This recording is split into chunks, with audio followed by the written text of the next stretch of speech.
We're very excited to have a new kind of Mechanches Farbringen. For those of you who are joining us for the first time, the Mechanches Farbringen is monthly on the first Sunday of every Hebrew month to farbring and to unpack the Teichen of that month so that we can really internalize it for ourselves and be a model for our students, as well as come away with practical tools to give to our students during that month of teaching them. So we wanted to talk about Midos Tovos for Chodesh Iyar, for Sfir Sa'emer, in preparation for Kabbalah Satira, and all the things that we traditionally talk about during this time, and talk about how to really make it real and internalized. And Rivkie Vogel of Mechanches Exchange, with whom we partner for these farbringens, had a wonderful idea of having a panel to be able to hear different voices simultaneously. And Baruch Hashem, we were able to find incredible Mechanches who deal with students from K to 12. So we'll be able to go back and forth between those perspectives and really, really gain a lot. So this farbringen has not yet been claimed with a sponsorship. So if anybody has a special date, a birthday, a yard site, anything coming up in ER, you can private message me and we can set that up. But either way, this farbringen should definitely be a schus for all those who are participating to have a tzlacha rabba in the avodah of chinuch and in everything that we need personally, and should be a refuah shalema for the shlucha, Hana Yenta, and anyone else who needs a refuah shalema. Amen. So let's begin. Instead of me introducing you, why don't you introduce yourselves? We'll go around, the four of you, and if you could please tell us who you are, what you do, where you live, and why you're so interested in teaching Midos. So let's start with Malki. This is Gerkav. Okay, so I'm Malki Gerkav. I'm teaching now in the Shluchim Online School for the last, I don't know, about 10 years. I can't keep track exactly. But for many years before, I taught in brick and mortar schools where I developed a Midos curriculum. That's where it started. It started with a need, and it built into, a program that I used for many years. And I live in Westford, Massachusetts. I don't remember all the questions I'm supposed to answer, but I think that'll do it. Thank you. So we're looking forward to hearing your perspectives on teaching both online, which has become a reality for all of us all of a sudden, and in person, and more about the curriculum that you developed. So we're going to go in order the age groups that you teach. Mrs. Landa, hi, can you introduce yourself and let us know what your special interest is in this area? Well, first I just want to thank you for asking me to be part of this panel. It's a privilege to be here with so many accomplished mechanches. So we've been on shlichus in St. Louis, Missouri for the past 40 years. We opened up the Chabad house here in Missouri. And when my children started going to the day school here in the community, that's when I started teaching. And right now I'm coordinating the Judaic department for grades kindergarten through 8th grade. And I also teach Chumash and Navi to middle school students, 6th, 7th, and 8th grade. And more recently, character education in Missouri is a really big thing. And our school was invited to send two of us to learn more about character education, to bring it back into our school. And character education really aligns with, a great Midos program. And that's kind of what I'm doing now. Beautiful. Thank you so much. It'll be really interesting to hear that perspective in a more shachas-oriented environment and how it plays out. And such a shkacha pratis that we got to know each other just last week as we were preparing for this panel. So thank you so much for joining. Mrs. Naomi Friedman, welcome. can you please introduce yourself? Tell us what you do and what is your interest in teaching Midos? And thank you, Hannah, I'm humbled to be here with all these esteemed people. And I'm humbled always by you and your incredible effort and energies that are ceaseless and all the things that you do for chinuch. I live in Pittsburgh and I'm the assistant principal in the yeshiva schools in the elementary department, 1st through 6th. When it comes to Midos, I would say in my blood, it's genetic. I come by it very honestly and hereditary from my parents. My father was giving a shir in Hilchos Deos long before the Rebbe came out with the mission about learning Rambam. Honesty in my house was my mother would drive 10 miles to return, an extra $1 that she took from the store by mistake. We were always, raised to be the mensch. So it's something that's just inculcated, Baruch Hashem. It also is something which I think also happens to be in my nature, the drawing to that. I'm much more a heart person than a brain person. And it's in my Rebbe. So I come to it pretty honestly and passionately. Beautiful. And I know that you, besides for really embodying all those things, and it's been wonderful to know you and to work with you all these years. I know that you've done a lot of work in your school around this area and also giving workshops about it. And we'll talk about that more later. And moving up to my neighbor and high school principal, Mrs. Rivkie Ives. Thank you so much for joining us. Tell us a little bit what you do. And I echo everybody's words in our total just overwhelming gratitude for everything that you do, Hannah. And yes, you are ceaseless and tireless, and you never leave us alone. So my foray into this whole concept of inclusion, and when I say inclusion, it's become academic inclusion, social inclusion, is something that I've researched in order to finish my first degree, my BA in Applied Professional Studies. It was basically research-based, and we had to research challenges that we had in teaching. It's basically called teacher research, which has now become action research, which is what a lot of people getting their degrees are using, where they're basically involved in the topic, researching it, trying to find a way out, and then evaluating how successful it is. And I decided that whereas everybody else was doing, different topics in, how to teach kids, I felt that this was something very dear to my heart. I felt that I struggled socially as a kid, and I know that that made an impact on me. Many years ago, there was an article written. Can all the participants please mute yourselves? I can't mute everyone because we have our panelists, but if everyone else can please be on mute. Thank you so much. So there was an article written about the work that I had done in inclusion many years ago in the Dina magazine, which I still have. And I basically felt that that was what I wanted to research. I wanted to research group dynamics and how it affected learning. And what I found just baffled me. I was really blown away. And I thought to myself, if this is the truth and everybody knows this, then why are we still having all these problems? And that's when I remembered that day when I was in 10th grade and there was a missing teacher in Beis Rivka. And one of the principals decided to show us Fat City, Fear, Anxiety, and Tension by Rick Lavoie. And I started understanding how there's so many things that we're actually, if it was so obvious, then we would all be doing the right thing. There's a lot of stuff that we just don't realize. And I started exploring this idea of group dynamics together with experiential learning. And I started running workshops all over the UK, all over Europe, in basically using an hour to show people what exactly takes place in a group and how it's their responsibility to make a difference. And then I researched all this, and I had researched group dynamics and written about my work.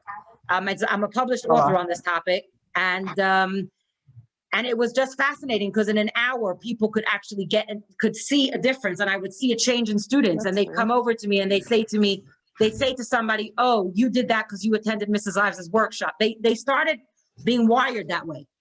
And basically I started then, looking around at what was going on in, the world of, all over. And I started understanding that this idea of not being included, of not having friends, of going to school every single day and being ignored was so powerful that I started saying that if it's sakanas nefashos, if we don't actually do something about it, we're going to pay a price. And people would laugh at me until I came to the Kinnis Machanchas that Chana had done in, I think it was 2019, I think, when she brought Dr. Akiva Perlman to speak about belonging.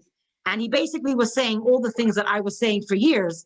And I remember hearing people saying, why is he talking to everybody about this? This is a high school thing. And it's not, because the kids' need to belong starts very, very young. It's one of the 5 basic needs of a person based on Maslow. But even, if you look at the Gemara Tainis, Daf Chav Gimel Amud Aleph, it talks about the story of Choni HaMagal and how he fell asleep for 70 years. And when he woke up, nobody recognized him and nobody gave him any of the respect, not at home and not in the base medrash.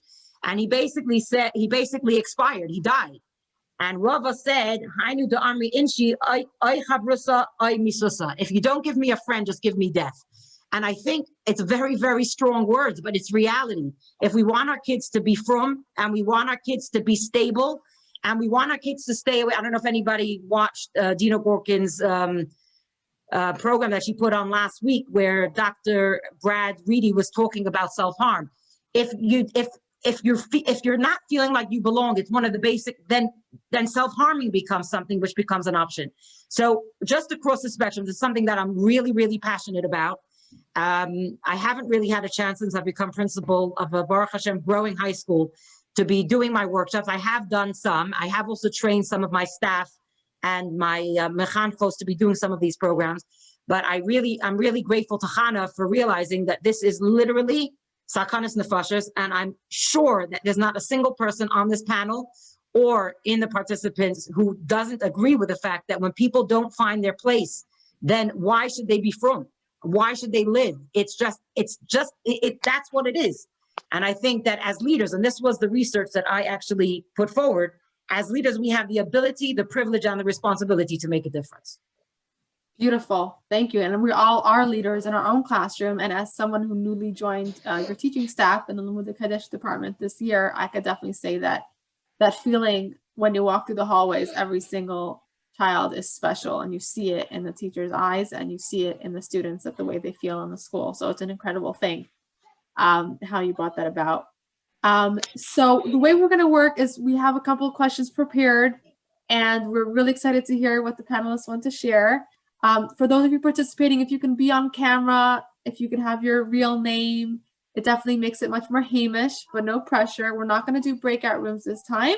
Instead, at around 9:15, we're going to open it to your questions for whichever of the panelists can stay on, and then continue, and participants can share as well.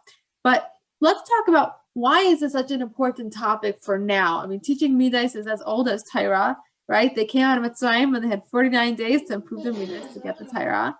Why are we bringing this up now? Is there any kind of special relevance to our time with this topic? Malki, why don't you go ahead and start?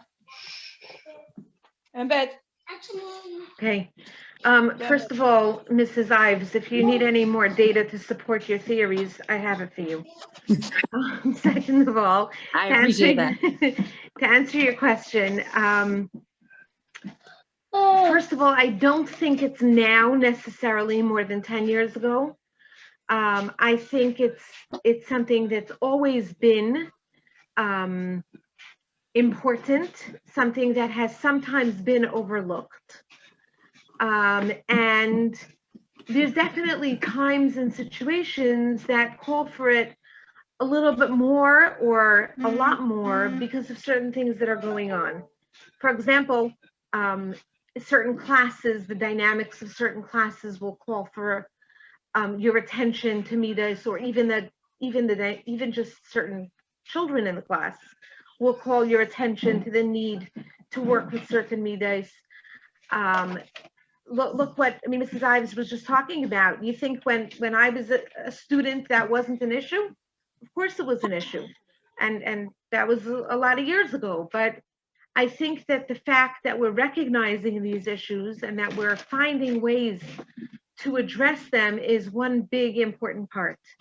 The other thing that I think is maybe twisting a little bit more than it was before is the amount of time a student spends outside of the home. And how when so much of a majority of their day is in school, and even when they come home, not necessarily are the parents there, sometimes it's a babysitter or whatever, and it doesn't get addressed at home as much as it needs to be. Or maybe sometimes the home doesn't know the need for certain midos that are going on, but in the classroom, if you're dealing, let's say, for example, I'll pick the midah of honesty because someone else mentioned it, Mrs. Friedman mentioned it. How many times do parents tell the child, tell the person on the telephone that I'm not home, right? Are you teaching honesty to your child?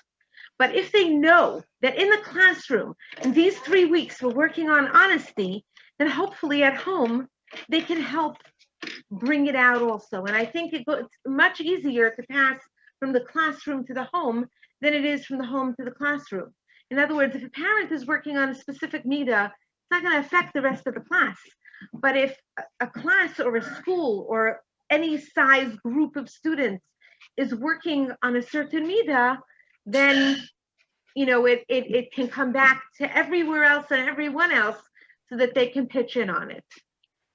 Beautiful. Mrs. Gorkov, what's your top 3, if you have the top 3 midas that you think that we should be focusing on in our classrooms in our time, in our day and age? Is honesty one of them?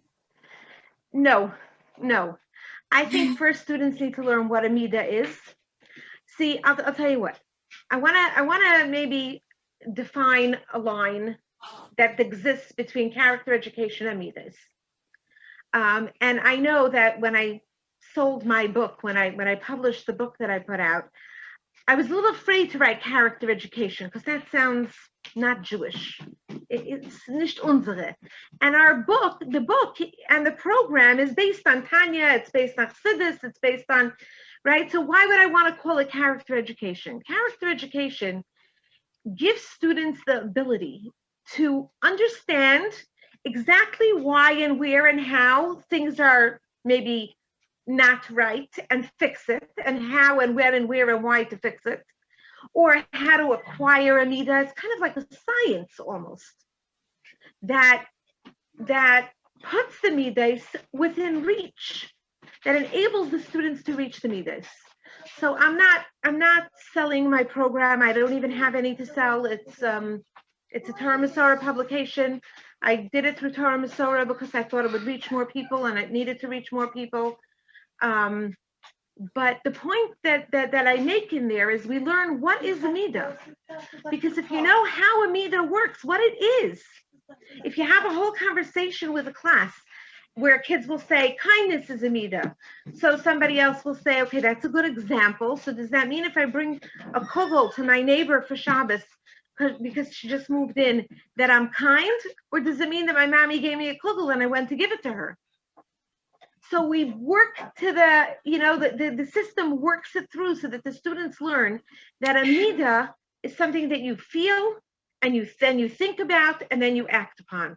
Now the truth is, Tanya says first you think and then you feel, but that earlier thinking, that earlier sense of machshava is a little bit beyond 3rd, 4th graders where this system is introduced.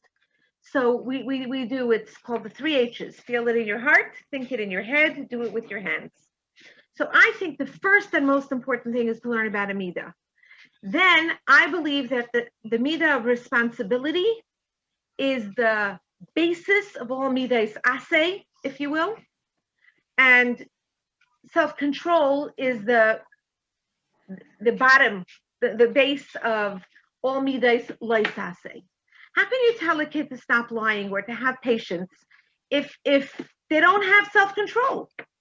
self-control has to come first. You have to have a sense of responsibility to want to do all those things and to be able and to keep up with yourself. So I would say first teach what midas are, then responsibility, and then self-control. Beautiful. Beautiful. Thank you so much.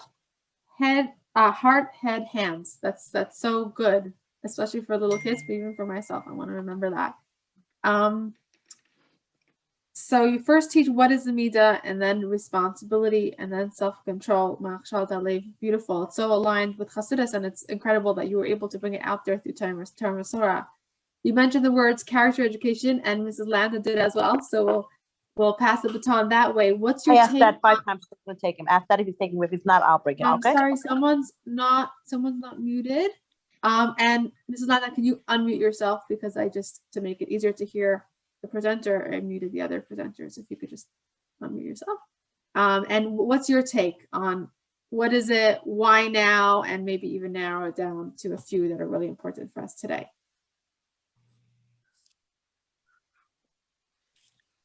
We can't hear you. You're muted. I thought I unmuted myself, but okay. Great, now we can hear you. So Midos and different Midos programs, have been in existence for a really long time. I think recently with COVID and, the pandemic, learning on Zoom, I think really brought the social emotional component to teaching like head on.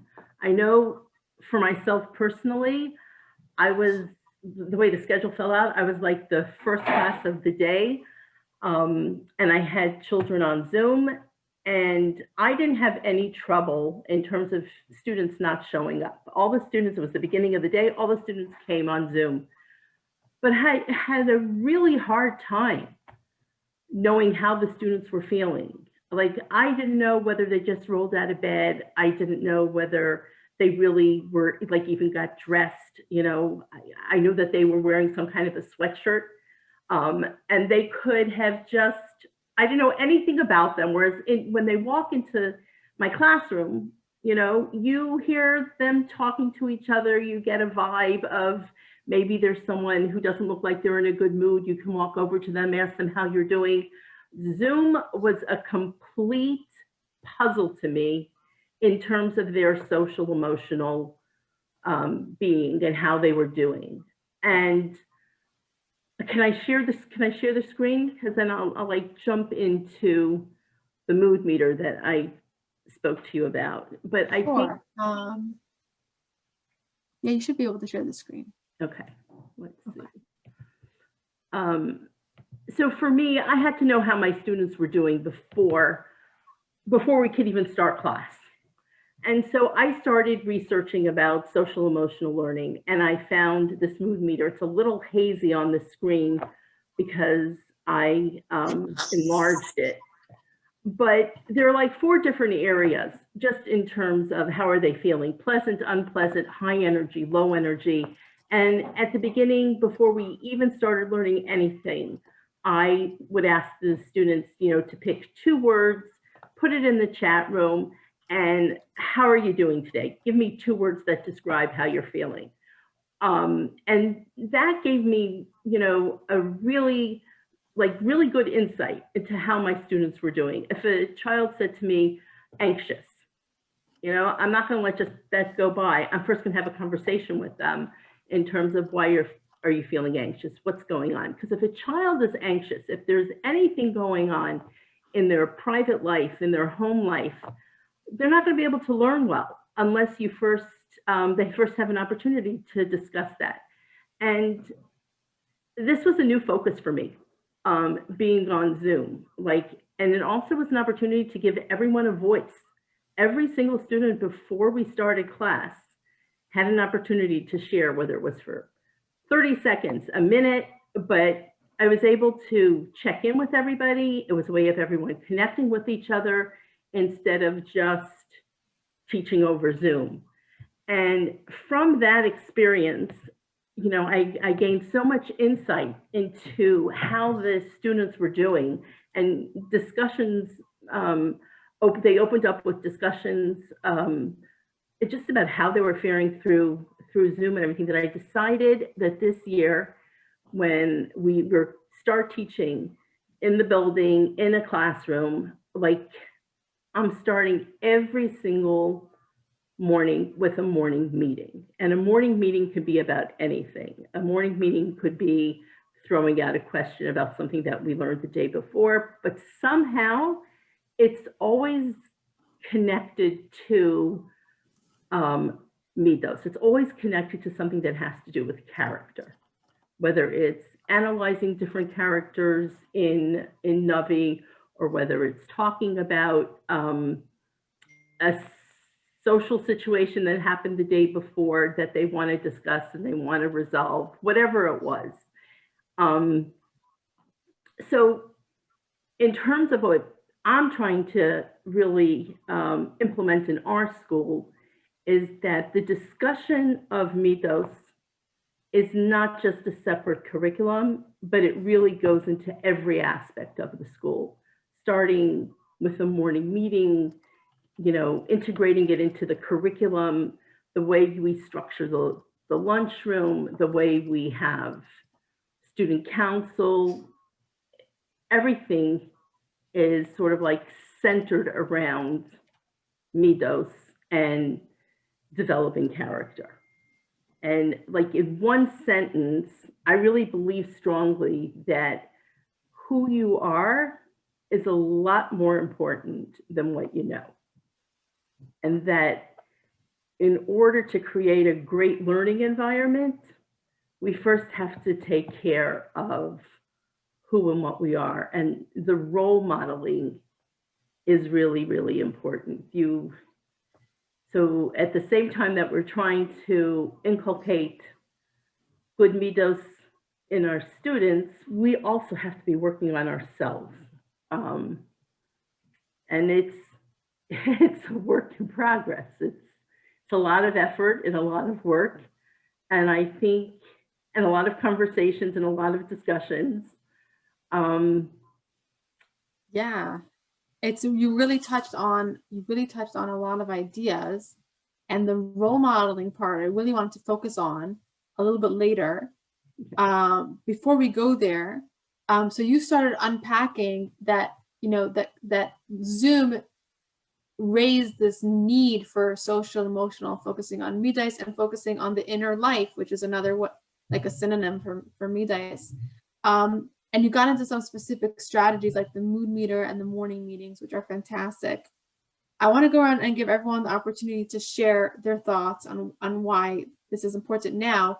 But just before Mrs. Gurkov has to go for a simcha, which was announced after the panel was announced, Baruch Hashem. Mrs. Gurkov, do you want to close for your portion with your own specific strategies of how the teacher can bring it into the classroom? So, I mean, I think there are so many different ways. It could be hands-on, it could be discussions, it could be using a method that's in a book. But I think that the really best way all around has two parts. The first part, excuse me. The first one is my grandson. So the first part, I think, is catching them doing the right thing. When you notice that so-and-so lent somebody a pencil with a smile, and you comment on that, everybody knows, oh, that was a good Midah. So even if it's not the Midah that you're working on right now in whatever else is going on, whenever you can catch a good Midah happening, if you bring attention to it, I think that has an amazing snowball effect. And of course, that includes the teacher, and it could be another teacher. I saw Mrs. So-and-so was holding the door for you. Did you remember to say thank you? That was so nice that person held the door for you, or whatever else it is. I mean, there's lots and lots of Midas besides for kindness. Just those ideas are maybe the easiest to catch.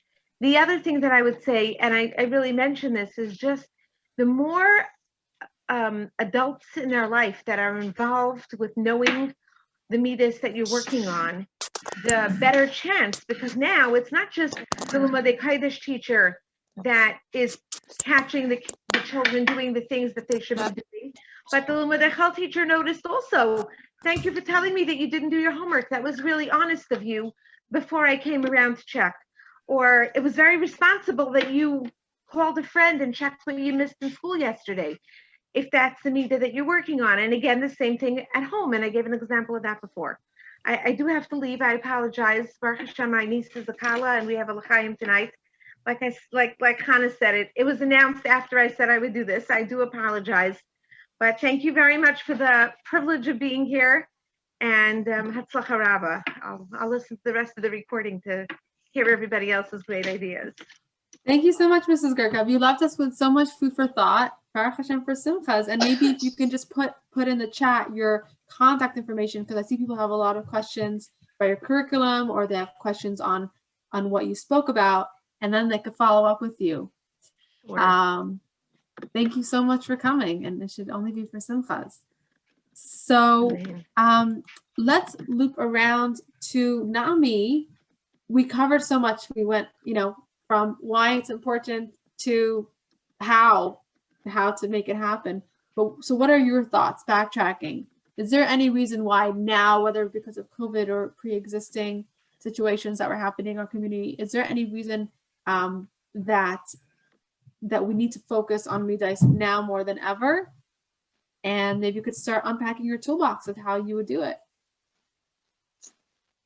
So I think that when we look at chinuch, our goal in students is to keep, when we talk about this, emotional safety, we want to obviously keep everybody safe emotionally and physically. And the other thing we want to do is we want to help them grow into well-adjusted adults. And I think we find ourselves in a pretty self-centered, selfish world. It's amazing that we have progressed so much, and in a way we've regressed so much. The world out there is so me-centered. It's all about me, instant gratification.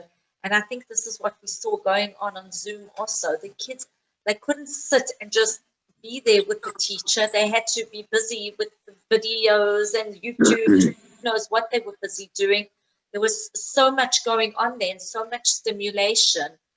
And I also think we're seeing, maybe it's just me who's seeing this, but I think that they're turning to each other and saying, like, how do we get the kids to be accountable, to feel accountable? Parents, how do we get parents to be accountable?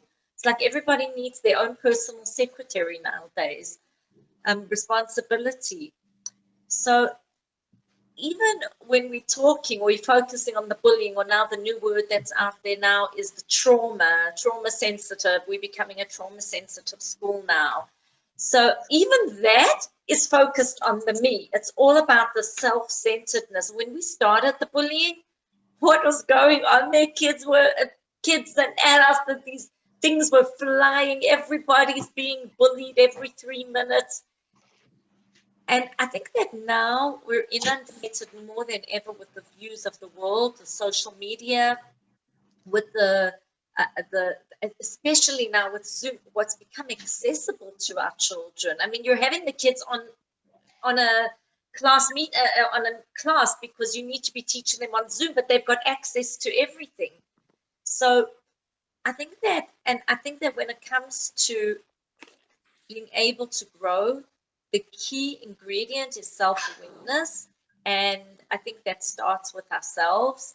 Mrs. Lander was saying that we need to grow ourselves, and I think that this self-awareness, we're actually starting in our school now when we're doing chinuch through connection. We've labeled it, and we've been working with Rabbi Chaitin, and he's giving us some of the ideas of conscious discipline, and we're going to be working with that. And we actually just did with the administration a self-awareness program with Mrs. Shtoni Weinberg from South Africa, where we're evaluating ourselves and learning about ourselves, and then really trying to, come up with who we are as a person. And I will tell you that I am a person who is pretty much in touch with myself. And I got my report today, and I am like, oh my gosh, is this really who I am? I was like horrified at some of the things. And the thing that I thought was going to be my strength was not so much my strength. And if we don't know ourselves, then how can we move on? And I think that that's a really big thing for our kids also, obviously age appropriate.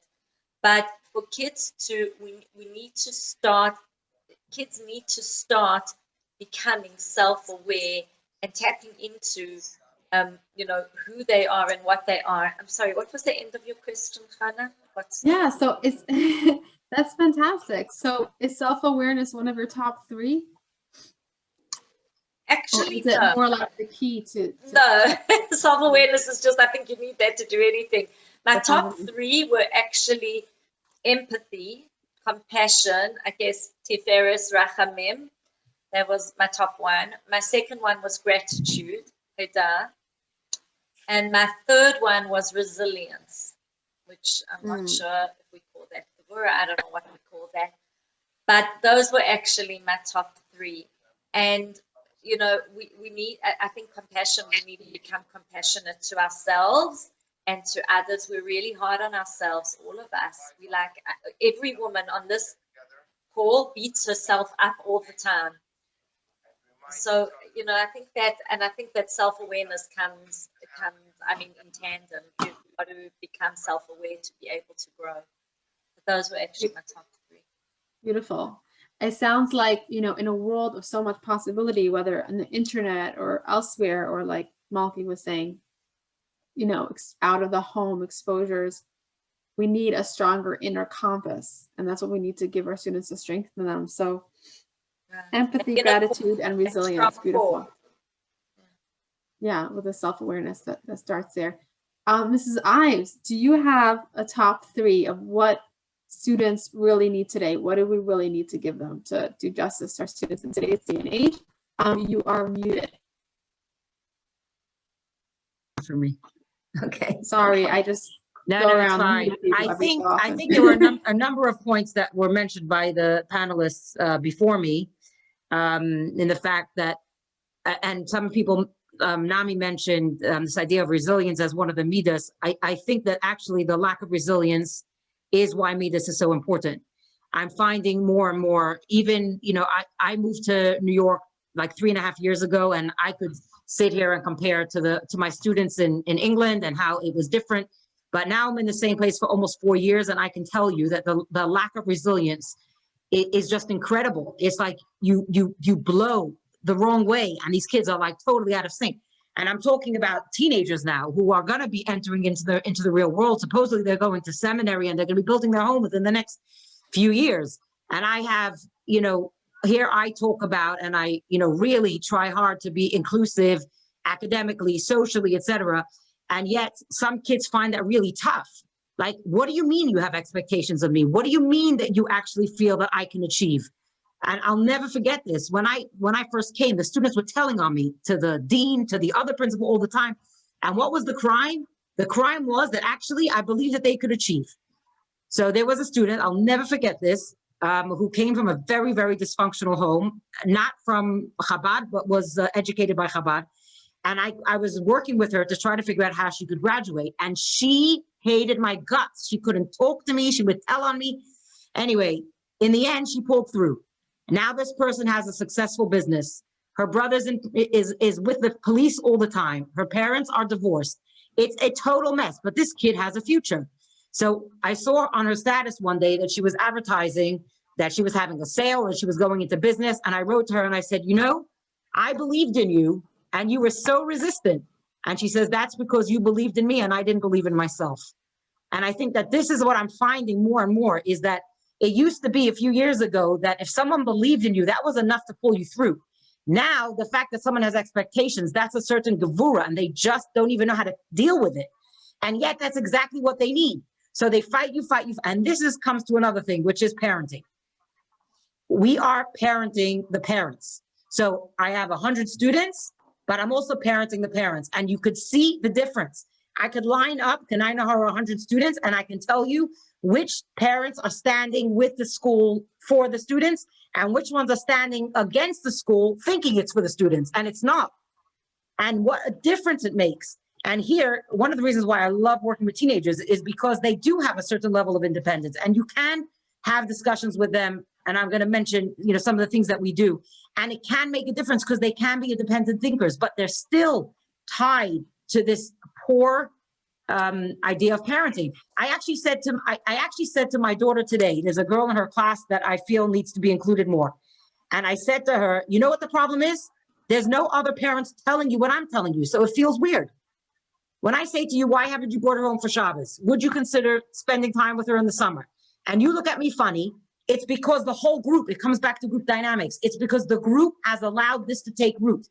And and this is what I think Mrs. Landa was addressing, the way to change Midas is to change it in the group. You must change the group. You can have a bully, you take the bully aside, you have a conversation with the bully, nothing's going to happen because the kid's going to go right back into the group and the group hasn't changed. And that's what Mrs. Gurka was saying, is that working within a classroom is so much more powerful, because even if what goes on at home is in contradistinction to what you're modeling and teaching, they start understanding that in the group it's different. I had this experience when I took over as a special needs coordinator in London, which basically means it's basically what the psychologist in the district does for all the students that get help, but even more, because you're managing their budgets, you're managing everything. It's like the principal of the special needs students. And I'll never forget when I walked into an 8th grade classroom and I wanted the girls to understand that it was their responsibility to include, they had 2 students with special needs in their class. And I just said to them, if they don't realize that I'm doing it, then how are they going to do it? So kids are literally 12, 13 years old. And I said to them, girls, can you tell me, how do I work with these 2 girls in our classroom? And this is what they told me. They said, number 1, you always include them. Number 2, you always have expectations of them, like doing homework and doing work at their level. Number 3, you always ask them the easier questions, and then you ask the next level student to ask the next level material, and then the brighter students add to that. This is what they picked up at 12, 13, because I did it like a process every single day, the same thing. And then I said, so whose responsibility is it to be inclusive of these girls? Who put these kids in your class? And they said, oh, their parents. I said, no, Hashem put them here. And if Hashem put them here, it's because we have the ability to do it.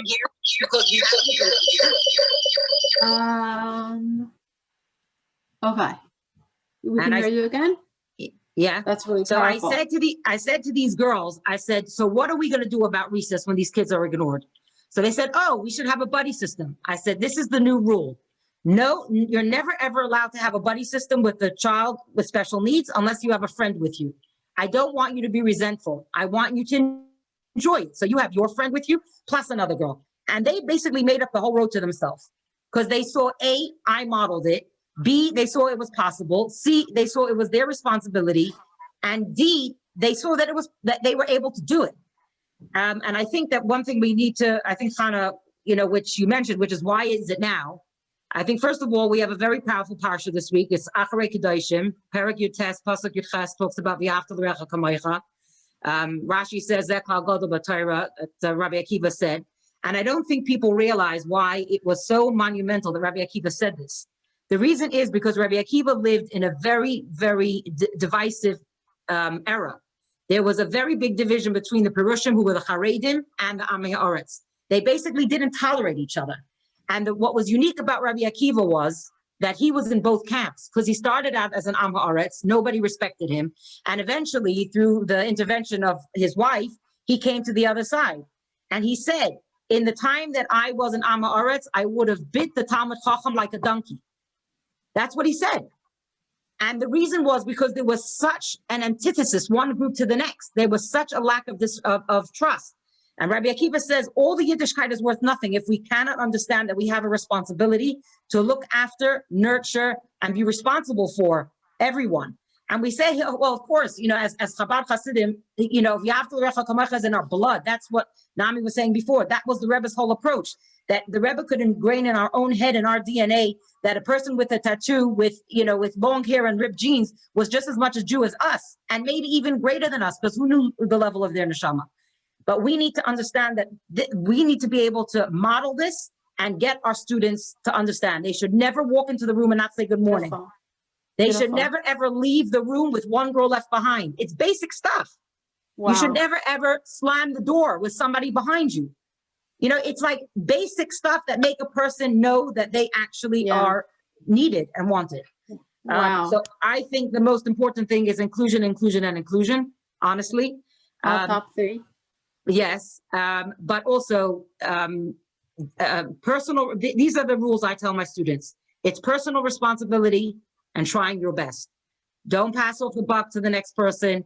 Own it. Once you own it, and I'm surprised it takes my students so long to figure it out because I'm really an easy touch. If they took responsibility, they would melt my heart. If they tried their best, they would melt my heart. So why do they just fight and blame the next person? So I think taking responsibility, being the best person you can be, and understanding that that we have to have peripheral vision. We have to see beyond our own. And Nami, I think you raised a very, very important point. And it is, and Hannah addressed it a little bit. We haven't addressed the fact that parents are giving their kids phones so young. And the torture, the drama, the point that it comes that I don't even know if I could send my child to someone else's house because at age 11, they have smartphones. I mean, seriously? But this is what, and this makes it into a very strong Me Too movement. Everything's about me. So how are you supposed to then have this peripheral vision? It's made our lives even harder than it used to be. So you raised so many points, the modeling, the asking, soliciting from the students, what would you do? What should you do in this situation? Including the friends so that they don't feel resentful. That was very novel. I think that's such a great point to help students be there for the children who need it and yet enjoy the process. There were so many good points there. Let's get really specific. There's so many ways to bring in the Midos education. There are specific you spoke a lot about in context, at recess, in the classroom, inclusion. In terms of direct instruction as teachers, or in context or out of context, what are specific tools, specific strategies we can use to teach Midos? And sometimes we can also talk about double dipping. I heard Dr. Ronanovich often discuss double dipping, that it's so overwhelming to say, oh, I have to go out of my way and also teach this. But if you teach it at the same time as your subject matter, as your Pasuk Chumash, like Mrs. Ives did, as your, Hysteria unit, how can you double dip in a way that it's not just, okay, this is the moral of the story, but this is something that we're going to now live with? So how do you teach Midos?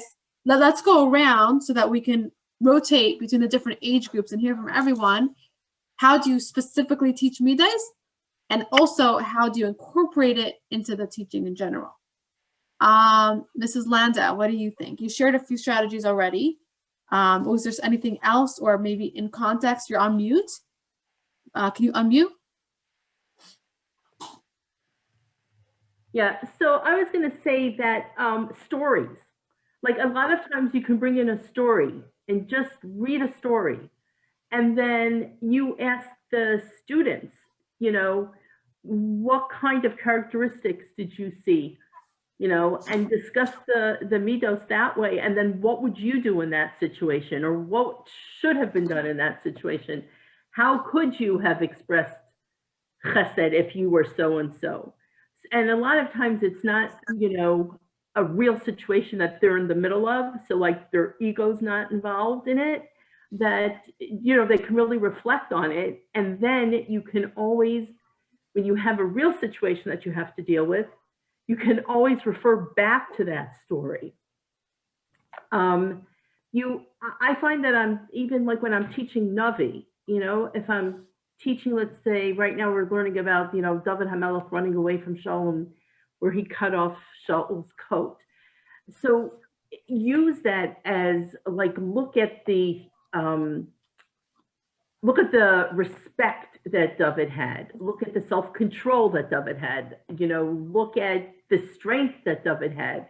So you can bring in Midos in terms of the characters that they're learning about in Navi, and ask them to reflect on it. We have reflection journals. So a lot of times to get a discussion going, I might just throw out a prompt, and have them journal about it. And then it's easier for them to share.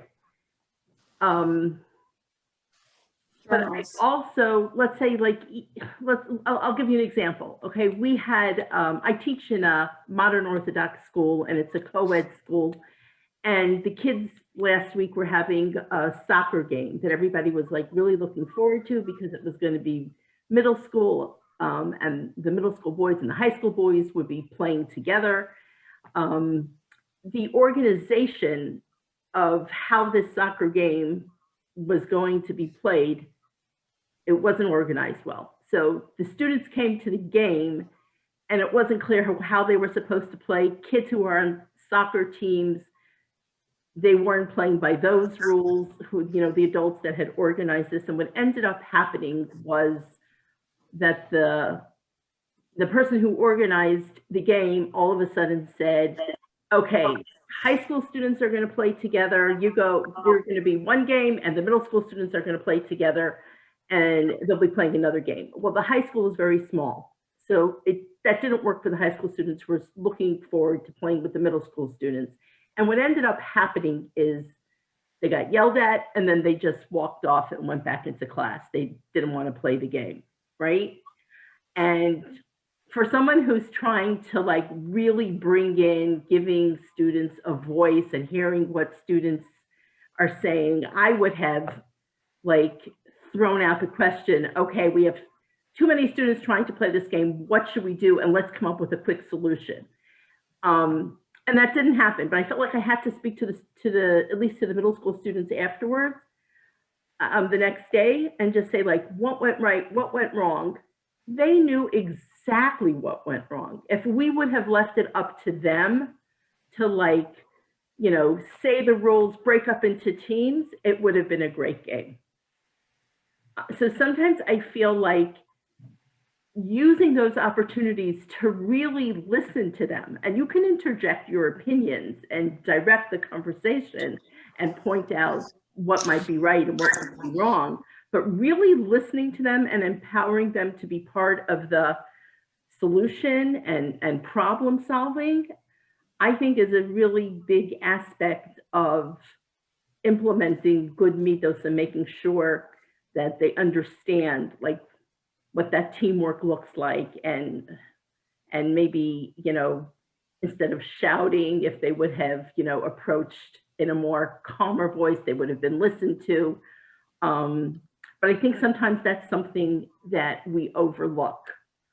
And creating that sense of community, like as a teacher, what I'm trying to really create is this sense of community with like me facilitating, you know, the discussions around the problem solving. And I find that there's like more buy-in to do the right thing and to do things with good midos when we have these discussions.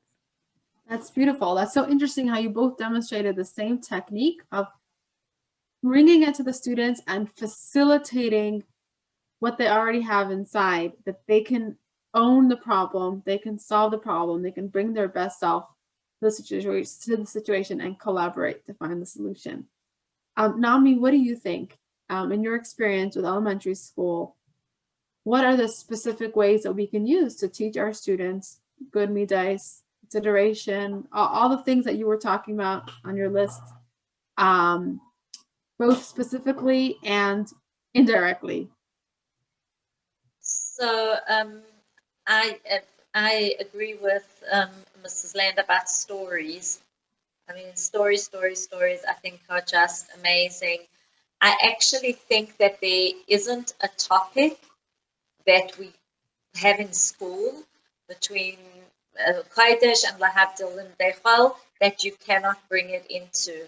I think every topic opens itself. In psychology, there's a concept of the frequency illusion. It's known as the Bader-Meinhof phenomenon, where once you start thinking of things and you start seeing things, you see it more and more and more often. And if you look for it, you will find it. It's there in everything. So I think that that's really a powerful way of teachers, especially obviously Chumash and Pisgamim and Lahavdil literature and social studies. And they just replete with messages of social skills. But, and you know, when we're teaching, if we look for the human component in things, that is Bina, that is the gift that the woman has. And that's what we want to give over to the kids. And that's what we bring to the world. So, you know, Kal v'chomer, if you're teaching in a co-ed school, which I know a lot of shluchos do end up doing that, a lot of Chabad schools are like that. You know, that is the midah of a woman where we able to, like, you know, if you think about that woman who's designing a building, and she's the architect, and she's creating that flat, she's designing the apartment. So she's not just saying, oh, you know, this would be great, and then she could do her laundry here, but she's thinking about, okay, what's going to happen when she opens her ironing board and the 3 little kids are underfoot. That is what we bring to the table as women, this Bina Yisera, and that's what we want to help to empower the world with. That's how we elevate the world. So for sure stories, I've got my, you know, 3 basic stories that I always tell the kids about the Rashab and the Razah, with the playing Rebbe, and the Maharash changing his clothes, and of course the one, the Rebbe, with when he pushed up the Farbrengen of Tess and Yud Kislev because of a child who was bullied. And my top story, which I use all the time, is about, you know, with I think it was the Rashab and the Razah, also with the one that you know, where he dug a hole and put his taller brother into the hole so that he could be taller. And the Rebbe said, you stand on a chair to make yourselves taller. I think that when something's going on with a child, we have to see what it is that's going on, because behavior is a symptom. No behavior is happening without a cause. And we have to really see, we have to dig deeper and see what's going on. Sometimes the child needs help, we need therapy, and, you know, we need to give more help. Sometimes it's just about understanding a situation and understanding what's going on. And then once you understand it, you can work with the child, with the children, with their perspective, with their world, with their thoughts. Some tools that I've used in actually working with children or with a class is, you know, the ruler, the emotion ruler. So teaching them to put it on, you can do this with any age, you know, putting it from 0 to 10, and what is it? And if it should be, like I had a girl 2 days, and she said, well, for me, that's a 10. I said, well, if it's a 10 for you, then maybe you need to think about why it's a 10 for you and what you can do to make it feel like a 2, because it's not so important. So that's also part of the self-awareness, but that's a really great tool, because when kids think about, oh, this isn't really, it's, you know, it's a 3 or a 4, it's not really a 10. You know, I always say 10 is like going to the hospital, a terrible, really it's death, but I wouldn't say that. Okay, so somebody asked to explain. So I tried, either I bring out a ruler, or if I'm just in a conversation, I'll say, imagine a ruler. And I say emotions, like something happens and you have to think, what number is this? Like 0 is if you spilled your water on the table and you're able to wipe it up. 10 is, you know, chas v'shalom, somebody has a terrible car accident, has to go to the hospital, you know. And think about what this thing that happened to you, what number is it?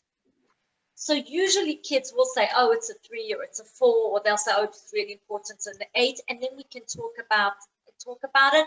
And we can talk about if the reaction was appropriate to where the emotion is. So if they react like it's a 10, and if they say it's a number 3, we think about that, and that's very empowering for them, because they can say, oh yeah, you know what, it's not really so important. Yeah, I can move on. Another tool that I give kids is the cognitive triangle, which is from it's a concept in psychology which was in Hasidus way before, which Malki was talking about, you know, the feeling, the thought, the feeling, the action. It's very powerful to show that triangle to children and give them an example. Like if I walk into a room and everybody's laughing, so then what do I think straight away? Like I walk in a room and suddenly everyone bursts out laughing. So straight away I think they're laughing at me. And then I feel bad. And then I maybe run out the room or I say something rude. But what happens if I change the thoughts? I walk in the room, they burst out laughing, and I say to myself, oh, somebody told a funny joke. So then I go over and say, what's the joke? And then they tell me what the joke is. Very, very, very, very good tool, that cognitive triangle, and it's very visual. So I've used that when I used to teach first grade. I used to do this all the time, and it was great. They used to come running over. You know, we find that in first and second grade they don't stop tattling, and by sixth grade nobody's telling on anybody. So terrible things can be happening and no one's telling. You know. So in first and second grade, they come running over. They're always busy to tell you things. And I used to say to them, well, if she's being mean, whose problem is it? And they'd say, it's my problem. And really, it's your problem if she's being mean? I said, oh, no, it's her problem. Yeah, let's daven for her that she should. They need to learn how to be nicer. It's you know, these are just things that help children be empowered. We want to teach children to be compassionate. I just had a conversation 2 days ago with a little girl about something happened at recess. I said, how is she in whatever ball game they were playing? She said, oh, she's terrible. She's always out. I said, so maybe next time you can think, oh, you know, she's probably doing that because she really doesn't know how to play and she's always getting out. She probably feels really bad.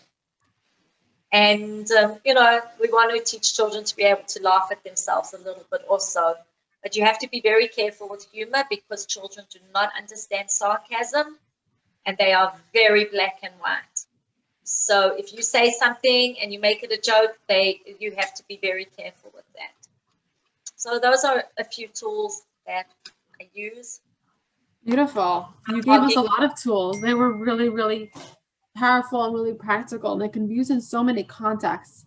We want to use some of the time for open question and answer for whichever the presenters can stay on, and also participants can also share their own strategies.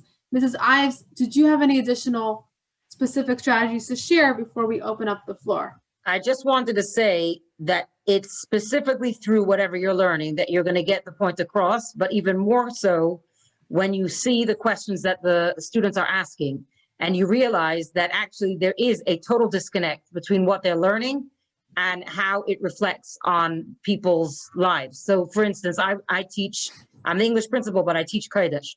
And sometimes I hear the questions that the girls are asking and I realize that they're not reflecting their own lives in the learning. So they're looking at Balak and Bilam and they'll ask me questions like, why, if the Yidden were never going to take over the land of Balak, why is he making such a big fuss about it? So I said to them, seriously? I said, do you not realize that this is the way we all are, right? We think that things are a threat, even though they aren't a threat. And it became a whole, and then they're like, well, why do we ever learn this way?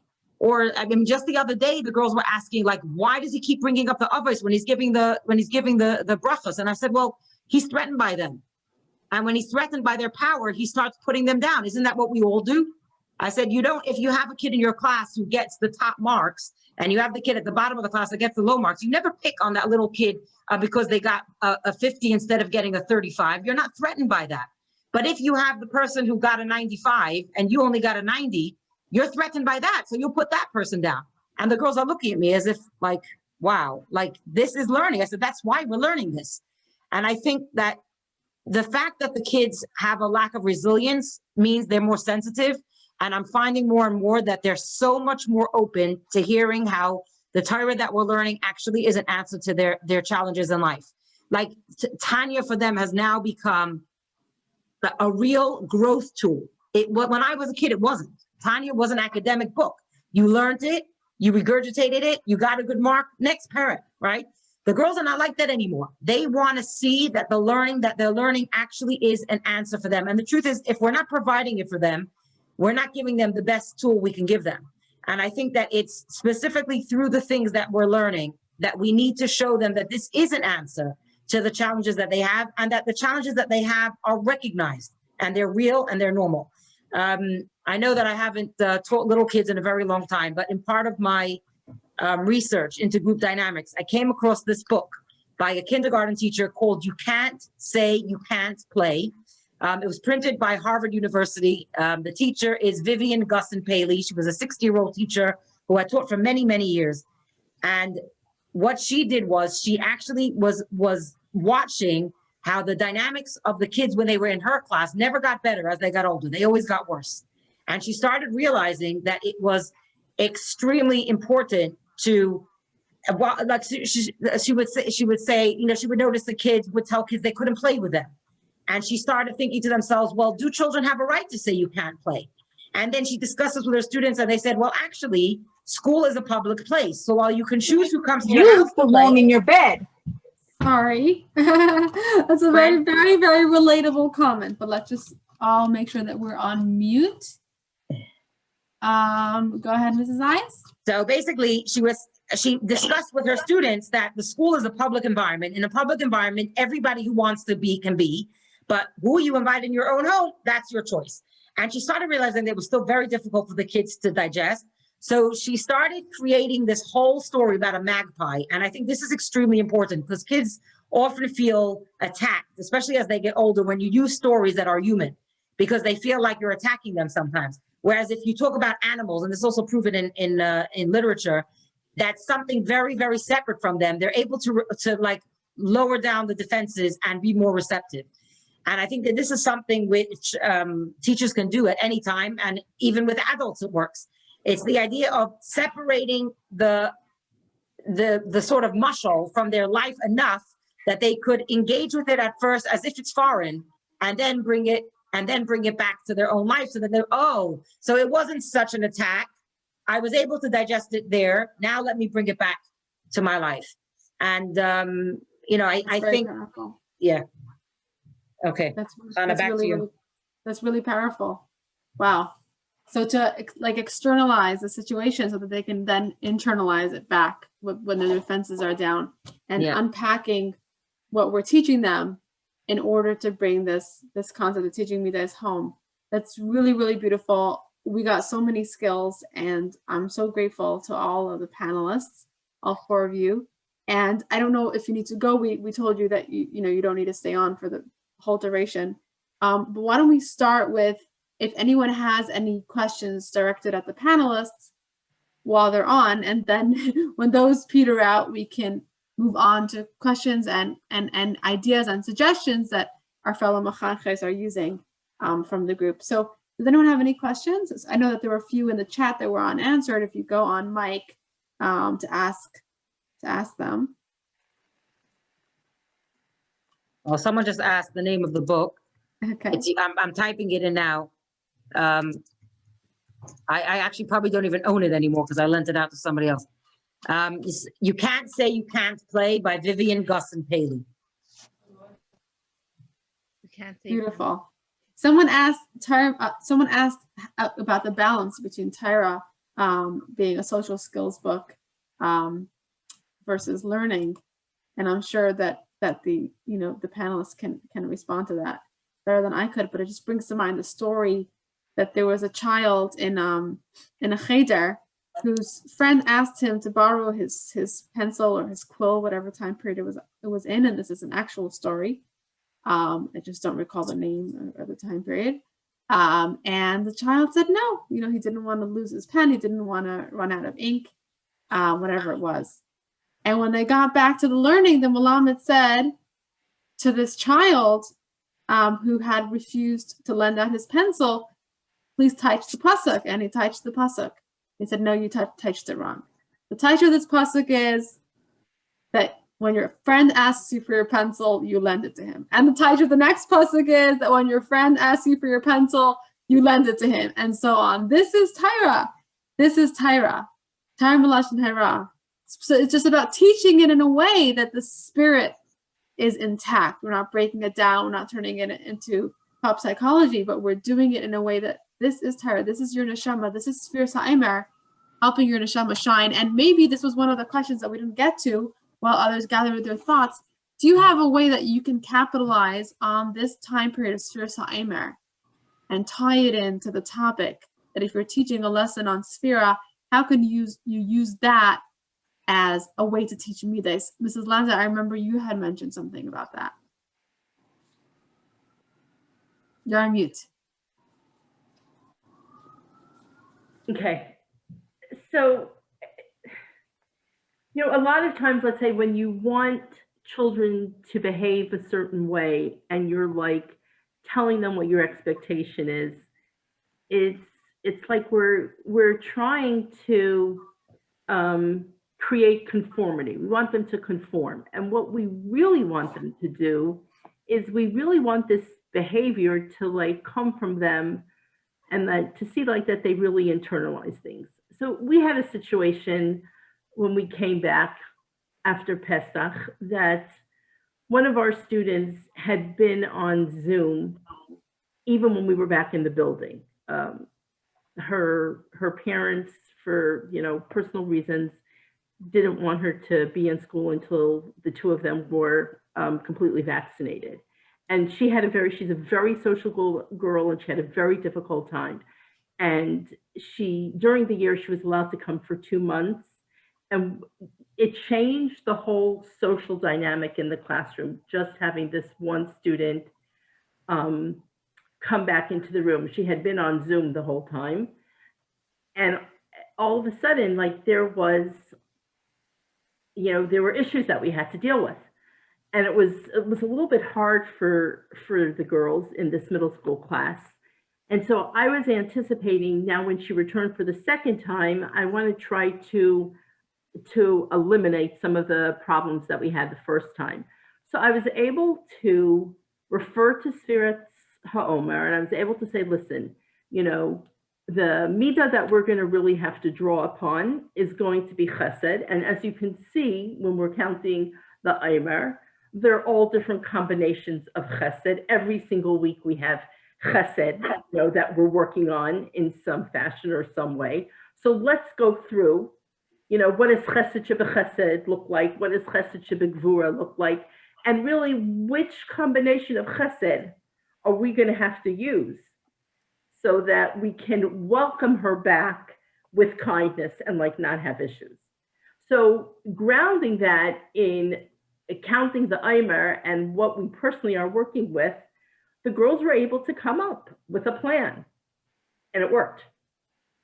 So instead of me just saying, we're going to have to be kind, we have to be kind, chesed is a midah that we have to work on, and it kind of like became their responsibility to figure it out. And because they were part of the process of figuring out and not just told what they have to do and what their behavior has to be like, there is more buy-in, and it made my job a lot easier. Well, you set the groundwork already, Yeah. and you were just building on what you had already put in. I think there's an issue that keeps coming up on the chat. I don't know how many of you're watching. And I think it's extremely important for us to address that what we are offering is in addition to any real psychological input that children need. If a child is harming, which is some of the things that came up, I think in a personal chat to me, if a child is bullying, if a child is coming from a dysfunctional home, all these things will require additional personal intervention that's probably going to work with the school, the home, and a therapist. But in addition to that, creating a group dynamic which makes this child feel safer will probably mitigate some of the more extreme behaviors. And I think what you addressed, Mrs. Landa, is the power of the group. And it's not only that, it literally is a chemistry equation. Every one person that leaves and every one person that comes back creates a new dynamic. And anybody who's run day camp and knows that you have one kid that comes the first week and then leaves, and then another kid comes. When I train counselors, and I've done this, quite a lot of times, I always say, you have to make sure that the group is aware from the first minute that even the kid that comes 2 minutes past 9 is an outsider until somebody brings them in. And the achrayus of the counselor to be responsible. It's the same with a teacher. The power of a teacher to recognize and to plan, which is what you did, is a very, and that's one of the, it's basically exposure therapy. When you go to a student and you basically prepare them for what's coming and allow them to be part of the process, they're going to wear it as a badge of honor that they've done the right thing. And I think that that's something which we need to think about is preparation. I'll never forget, I walked into the staff room in Lubavitch Senior Girls School where I taught for like 14 years. And there I was a teacher and Kodesh and Chol teacher, and I also ran the special needs department. And I walked in, and these amazing students of mine who then became, we're doing B'nas Chabad programs, we're organizing a Shabbaton for Gimel Tammuz. And I said to the girls, I said, are you making sure that everybody has a place to stay? And they looked at me as if I was crazy, because some of the girls who were organizing it didn't live in the area. They just knew how to pick up the phone and get themselves a place. I said, you tell me that you're organizing a Shabbaton for Gimel Tammuz, and you don't understand the achrayus you have to make sure that every single kid feels comfortable, then don't do the Shabbaton. What do you think you're giving the Rebbe Nachas by doing this? I said, you have to understand that there are those that are comfortable and confident and will pick up the phone. And even if the answer is no, they have enough resilience and stamina within themselves to be able to pick up the phone and call somebody else, or to call you back and say, can you help me? But what about that whole, or that whole group of kids, probably 2/3 that just won't even bother coming? So my kids decided, and my twins are now married, but they decided they're having a whole Shabbaton in our house for the people that didn't have a place to come. But you wouldn't believe it. There became an in-group and an out-group just from that. Who are the people that were in this part of the neighborhood? Who are the people that were in that part of the neighborhood? And I think that this is something that we need to think about. I mean, I do high school, but I'm on the premises with elementary school. When I go down from the upstairs to the downstairs and I see that the kids are playing in the playground, and I see one kid sitting on the side and 3 teachers talking, I'm thinking to myself, go to the lab. If you're working with kids, this is the most important time. I'll never forget when my son was now 15. I came to pick him up from school, and I said to the teacher, how's he doing? And he just gave me this blank look. I said, you're talking about a very, very bright kid. What's going on? And the first thing I said to him is, what's happening in the playground? Because what happens is, if a kid is sitting in class worrying about what's going to happen in the playground, whether they're going to be picked for the team, not picked for the team, if they're going to get the worst place, if they're going to be made fun because they let the ball into the goal, any of these things, they're going to sit in class and fight or flight. They're trying to figure out how to save themselves. Fight or flight is a contradistinction to learning. So they're not learning. So what we need to understand, and this is an answer to a lot of the people that have been asking about how do you keep Torah from becoming a social skills group, you have to understand that if you don't feel it's your responsibility to create a good, healthy group dynamic where every single kid feels safe and healthy, the kids are not learning anyway. And Hannah quoted Dr. Ronanovich, who's one of the people that are quoted in my research. She quoted a study of I don't even know where this day school was happening, but there were, I think, 2 or 3 4th grades. One teacher took the group dynamic seriously, and basically every single time there was an issue, she had a circle time, she worked it through, and the other teacher that did not.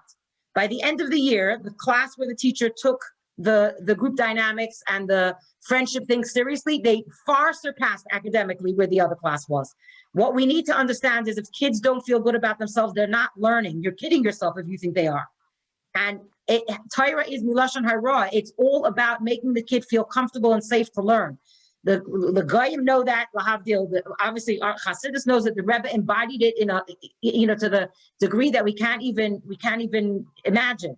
And I think we need to understand that if we're not going to busy ourselves with the group dynamics of our students, you might as well go home, because they're not learning. They're worried the entire time about, are they going to fit in? And I think that, if we really, and the other thing is, we're very good at reaching out and accepting and working with people that are not from. It's almost like the bigger the tattoo, the bigger the accomplishment. What we need to understand is we have this in our own homes. We have this in our own schools. We have this in shidduchim. We need to understand that we need to, and I have to say one more thing. One thing that really, really, really hurts the kids is the way they get treated by other schools when they're not accepted, by seminaries, by camps. You have to understand we need to model inclusion. It doesn't mean you have to take everybody, but you have to have a safety net for those kids. You have to care enough to make a phone call to say, oh, you applied to this school, you're a great kid. I would love to help you find the right school for you because I care. And we have to understand that we're putting in huge amounts in the elementary schools, in the high schools, in the preschools, and then they see this, and it's extremely damaging. It has everlasting damage. So I think this is definite. I don't know how much of it we can change, but I think it's something we need to talk about. Wow.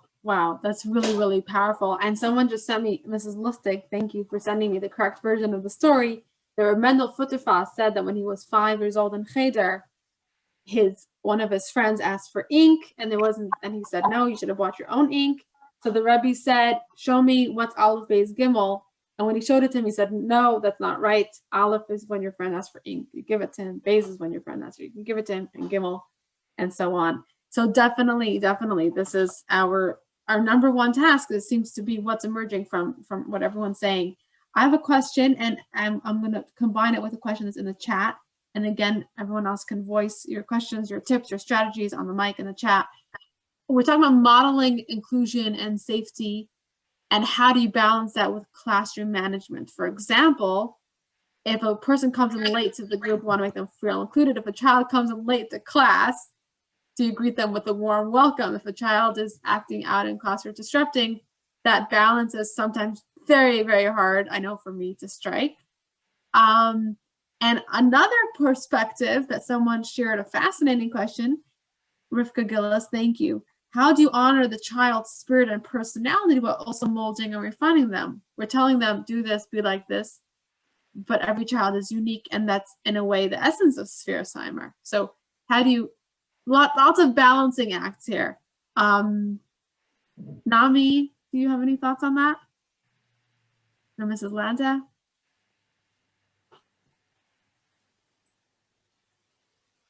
Okay, Mrs. Landa, you go first. I have to say that really any kind of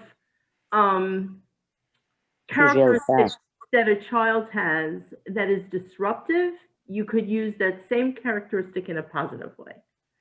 So I was just reading somewhere, that when a child is misbehaving, really what they're looking for is a connection.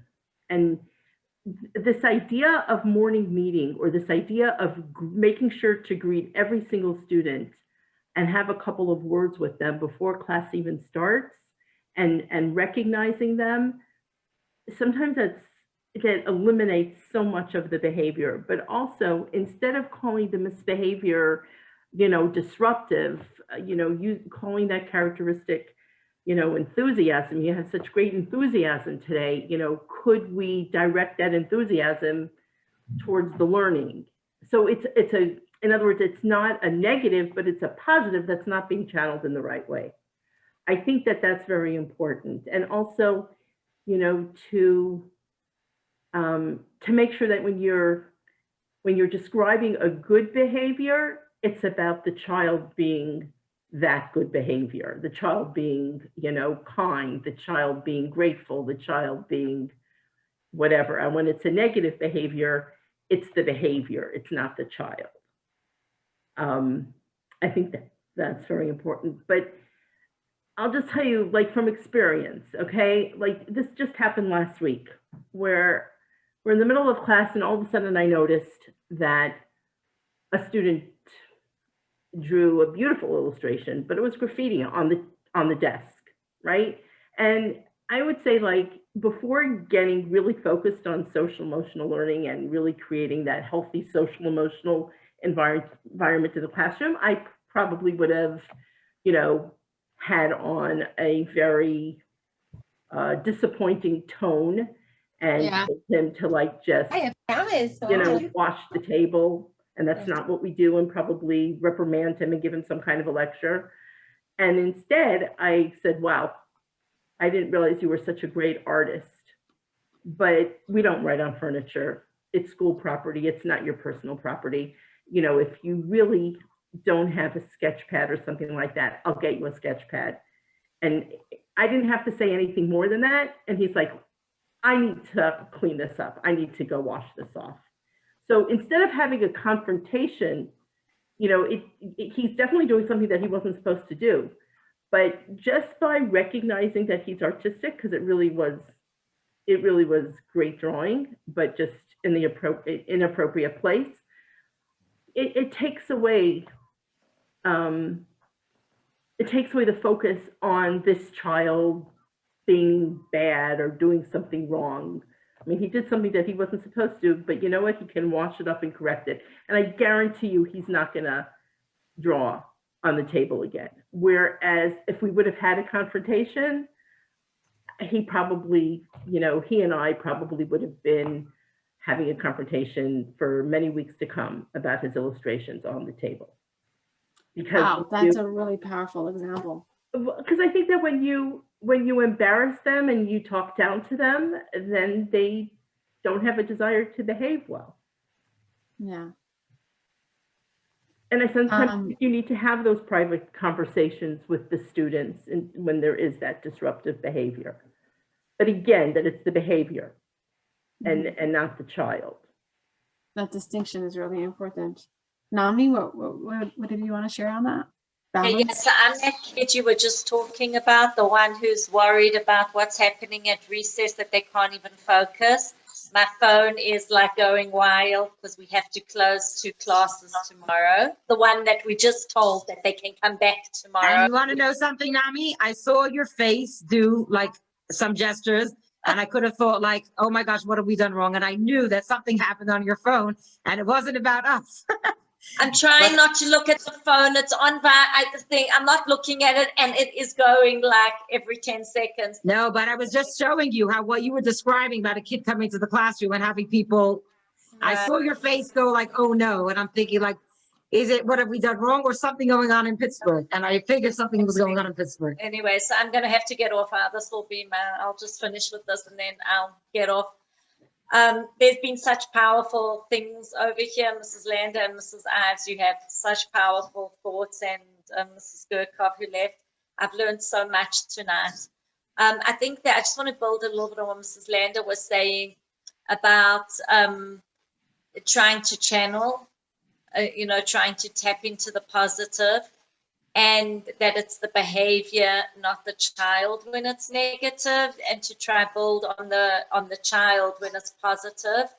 I will tell you, I'm a teacher that I had to step in and teach this year. I had to take over a Chumash class, and I am having an incredibly difficult time with one of my students who there's a lot of stuff going on at home and a lot of stuff all over, and I know it's not about me, but I can't get her to do anything, and I'm really challenged with it, and I'm working with the wellness director, and we're like a whole team working on it,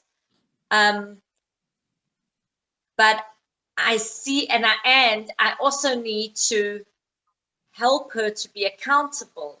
That's really, really hard when you're trying to make that child accountable and want to give love also.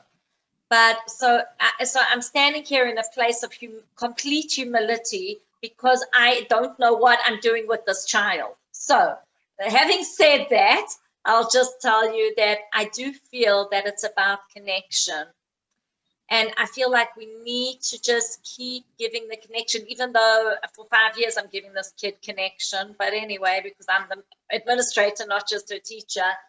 But I think that when you have that connection and the child feels the love, then you can maybe do something or get somewhere. I started this year keeping chocolates in my office.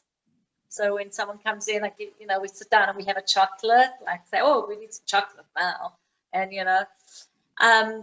but I think that, the other day I had there was a good feeling in the classroom. She was working, and even when she was getting distracted, I was in a place to give love. Like I felt my defenses were down.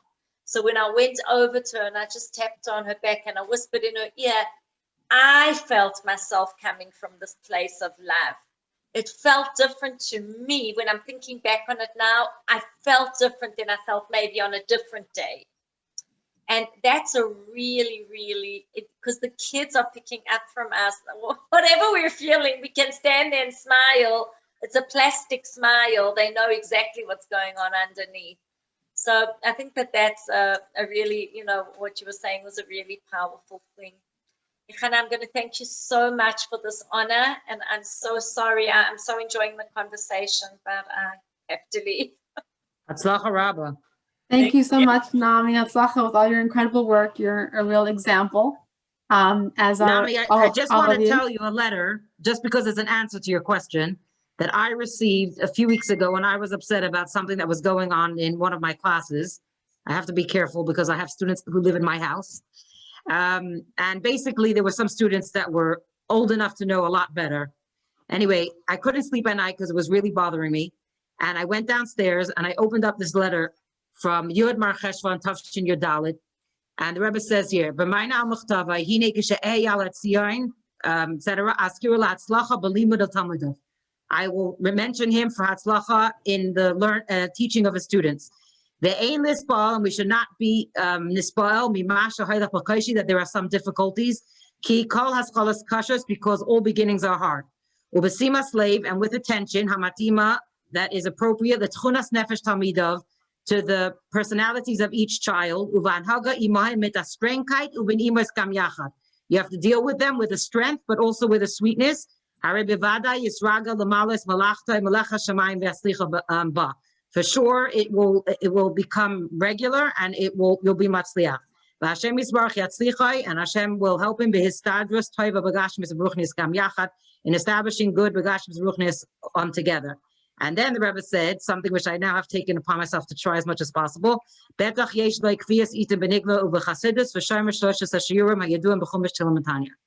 I have to say, this idea of understanding the personality of the student and working, to me, having a combination of strength and pleasantness is actually easy. But working with the personality of each student is very tough. Some kids you can't actually take into your office and have a conversation, because this is the problem. They would then go and blast this whole conversation to the whole class and pull the whole class down. So I started actually making phone calls to parents, because I just felt like you have to work with the personality of the student. And if you can't work with a student in class and treat them like an adult, which is the way I like to work, then it's not working. Unfortunately, there's a lack of maturity. So it's recognized. This was in 1954. Okay, the Rebbe was talking. It's just as powerful then as it is now. So this is what keeps me going. Every single time there's an issue, and there's tons, I always remember, we have to remember the personality of the child, think about which is the right person to deal with it. And I think what you addressed, which is also an answer to another question Chana mentioned, which is what do you do when people come in late, etc. Teachers have to know their limits. They need to know what they can cope with and what they can't cope with when they're being pushed too far. To me, it doesn't matter. Somebody comes in late, I say good morning, and I just continue the lesson. It doesn't affect my class management. Class management is not my issue. And I do teach. It's not like I don't teach. I teach many lessons a week. But if it is going to disturb a teacher and it is going to disturb the flow, you just have to tell the student, I'm really sorry. I would love to have you, but it's just not going to work for me.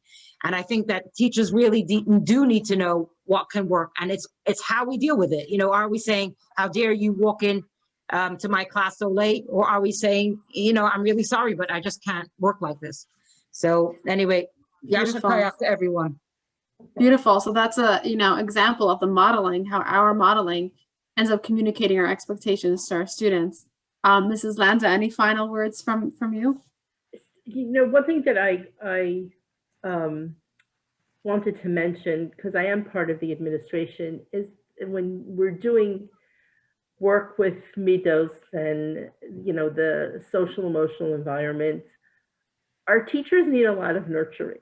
And especially now, like these last year and this year have been very, very difficult years in terms of things that are going on at home and the levels of anxiety of some of the students and the level of loss that some students have experienced. And we can't ignore it. And I feel like even as colleagues and fellow teachers, that our staff needs a lot of extra support and extra love and extra caring as well.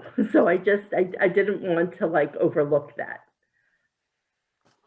That's really important. And that goes back to that idea that Ami was saying when we started with self-awareness and self-compassion, and it puts us in a different place. I remember in the beginning of the year when I was struggling with my class, I just started thinking about them after hours and trying to think about them in a positive way. A girl who had a hard time with even just the fact that we had the same names, instead of just trying to remember her name, she has the same name as me, so we have something in common. Another girl, I remember seeing her as a little girl in shul and putting that picture of that cute little girl in my mind and just thinking of them positively. And then when I came to class the next week, it was in a different mind space. So I think that to wrap up, I think that what we've come away with, besides for the incredible and very individual and specific tools that you've given us, is the idea of modeling, of leading with the midas that we want to show, and the idea of conversation and facilitation, that we're facilitating our students to problem solve and our students to address these issues. And of course, individualizing that midas types are not, you know, a one-size-fits-all label, but that's what a mida is. A mida is a measure, and it's different for each child. So thank you so much, Mrs. Eyes, Mrs. Landa. You stayed with us till the end, after 10 o'clock. And thank you so much to Mrs. Freedom and Mrs. Gurkov. If anyone hasn't yet, please put your name, your Hebrew name, in the chat. We're going to copy it over into a duch for the Rebbe. And please let the discussion go on for as long as we would like. If anyone would like to share anything in the chat, anything on the mic, any teachers present would like to share the techniques that you use. Otherwise, a gute Nacht, and we will, in Mirz Hashem, see you next month. It's just like one question on the resilience. I have a student, I'm actually working with 2 students that in the classroom, they have behavior issues. The school's working to address that, meeting with the parents, getting the help that they need. But I'm also working with the children one-on-one, and it's really difficult. Like, what do you do in those situations? Everyone is struggling. I think you need to, well, first of all, it's important that whatever strategies the professionals are giving the parents, that they're also given to all the members of staff that are working with the students. And generally, what I find is, you know, if you have a kid who can't sit still, I mean, this is even in high school, I'll say to the kid, well, how many minutes can you sit before you need a break? Let's see if we can stretch it that bit longer, 1 minute longer, half a minute longer. And I think that it's understanding where the kid is now and stretching it that little bit so that you can compliment them on what they've been able to accomplish, and then stretching it again when it's safe to do so. So you're never ever comparing any child to the rest of the class. You're always comparing them to them. And then if you do that, then you're also minimizing the competition between the students. I mean, I had a student of a 12th grader call me up and say, where does my daughter's GPA fit into the GPA of the rest of the class? And I looked at her horrified. I said, you know, I don't run the school this way. I never, ever measure the kids against each other, ever, ever. And I never will. I said, I could just tell you what her GPA is, and that's it. And I think that this is, you know, if a kid understands that right now you can read one word without getting distracted, let's see if we can get it to 2. That's progress. And to be honest with you, that's really what we want Hashem to accept from us. We need to show that we accept that from ourselves and from our students. Mm-hmm. Thank you. Sure.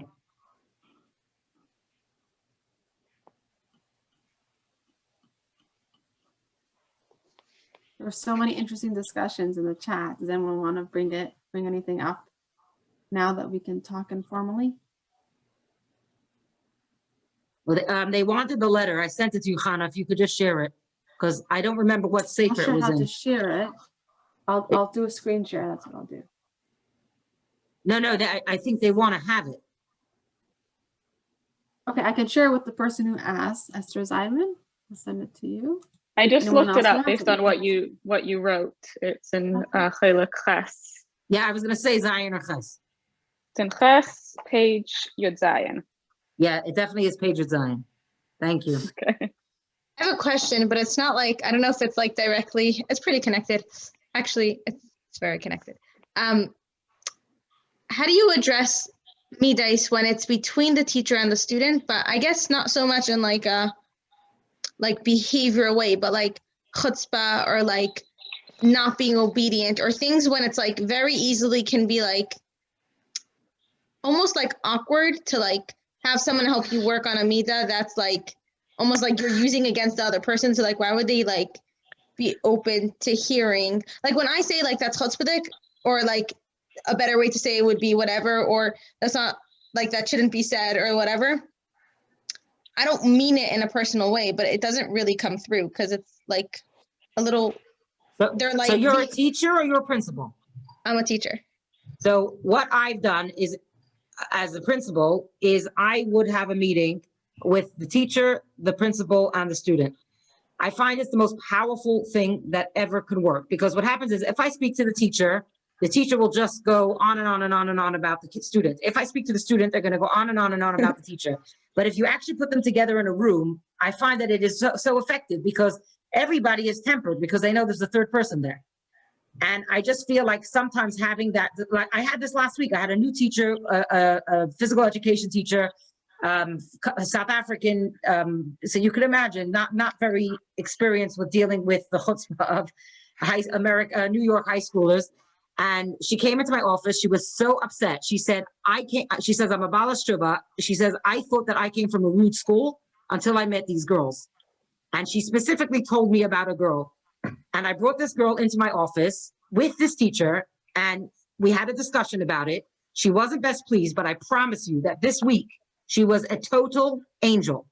And I went into the class and I told them as a whole, I said to them, look, we're a Chabad school. We're supposed to, be the examples of how we treat other people.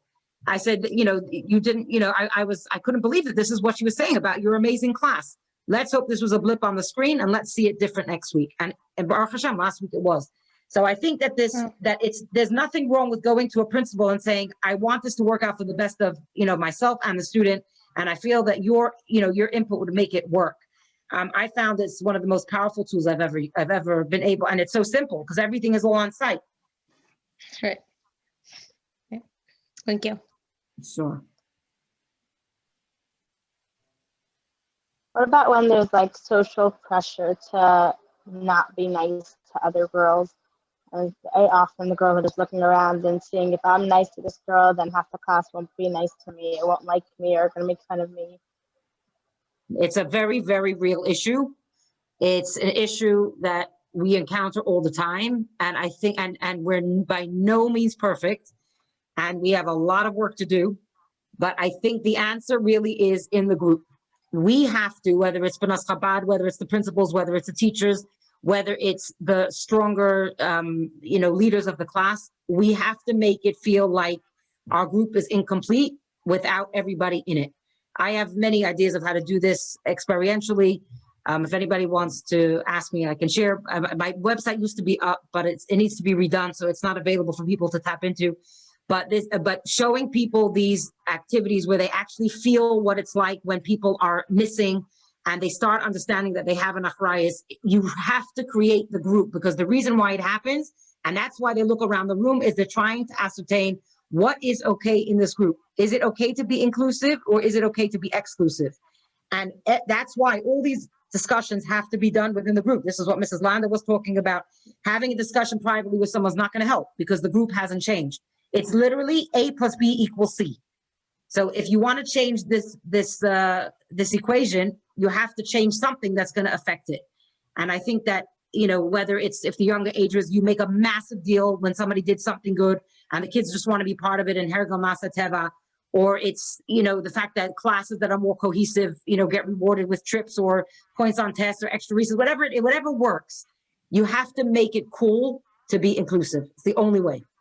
Mrs. Ives, would you feel comfortable sharing in the chat your contact information in case anyone would like to access these activities? Yes. Oh, well, they'd have to ask me, because unfortunately the website is down. Yeah, to contact you and I'm relying discuss. on my husband to teach me how to build a website. I don't know everything. Sounds good. One second. Landa, it went to Mrs. Lustig, but it needs to go to everyone, so I'm going to write it again. Oh, okay. Ms. Landa, did you want to respond to that as well? I saw that you were nodding. I was going to say, you have to be transparent about what's going on. Like, you have to call it out for what it is. Like, I would have, everybody sit around in a circle, and I probably would say, look, this is what I'm noticing. This is what it looks like to me. And then let everybody comment. Like, can we talk about what that, and when it's done that way, and it's like, it's a safe environment for kids to really speak up in terms of how they're feeling, you'll typically get the student who's being left out talk about openly what it feels like to be left out. And then you could throw out the question like, oh, that, or just say like, that hurts to hear that. Like, is that what we really want to do? Like, is this really Avas Yisrael? Is this really, you know, the way, you know, a chassid of the Rebbe behaves? Is the way what are we going to do about this? And then the conversation continues and you'll get suggestions. And some kids might disagree with other kids, but you have that real difficult conversation and then you come up with a plan. And then when it happens, when it happens, then you bring that group together and you're like, did you notice what I noticed? How did that feel? And then you start slowly focusing on the positive. Like, I've been teaching the same class like in 6th, 7th, and 8th grade. And there was, in 6th grade, there was one student who was really bullied by the group. And it was really hard to crack.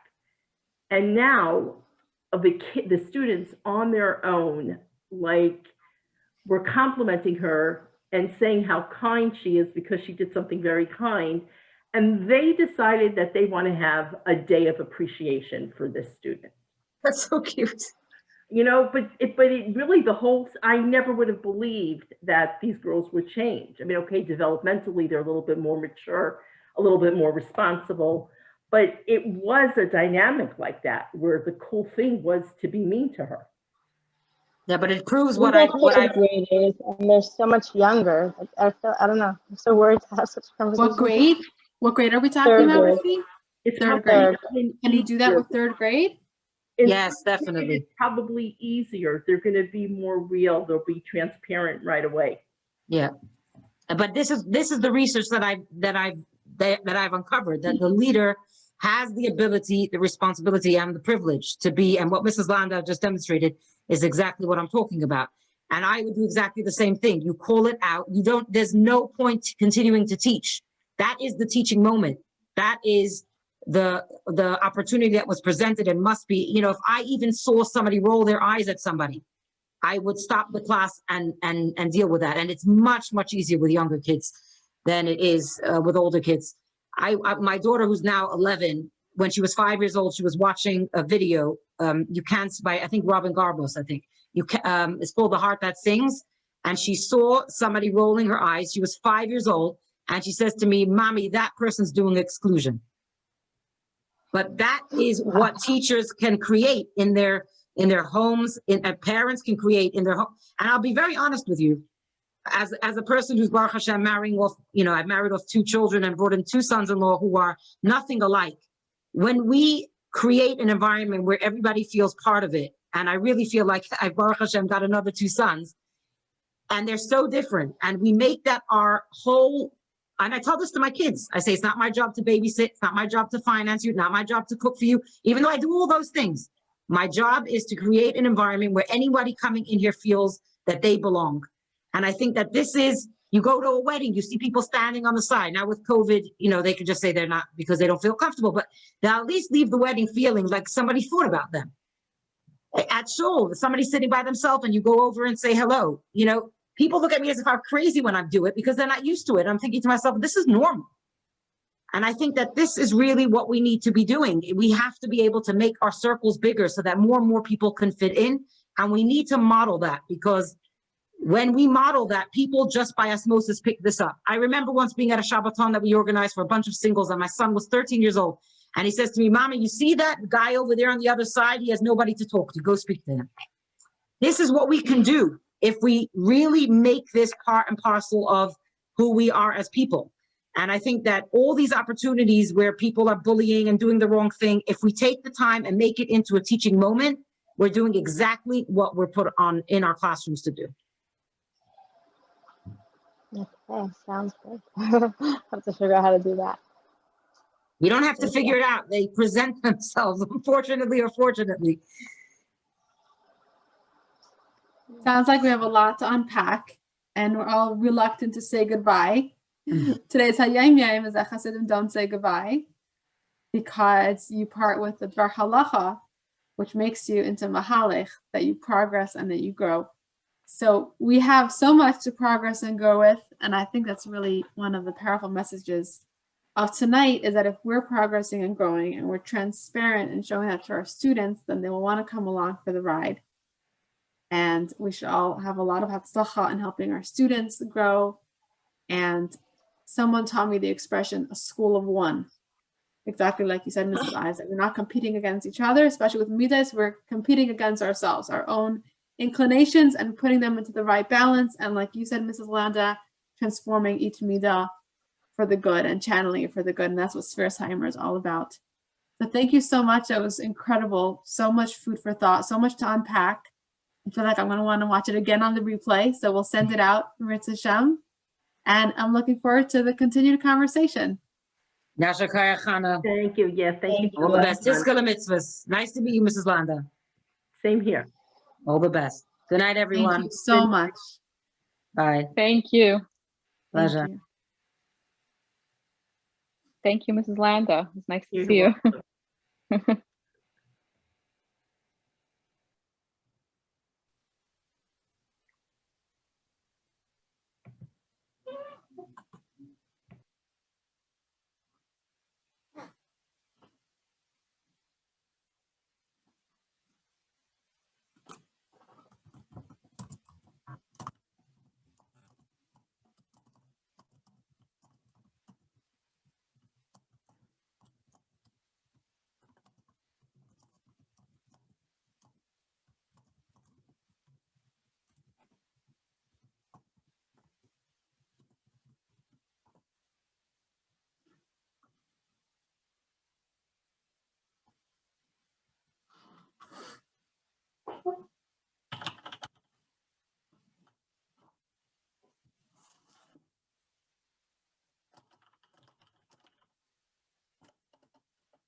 Wow, that was really amazing, really different.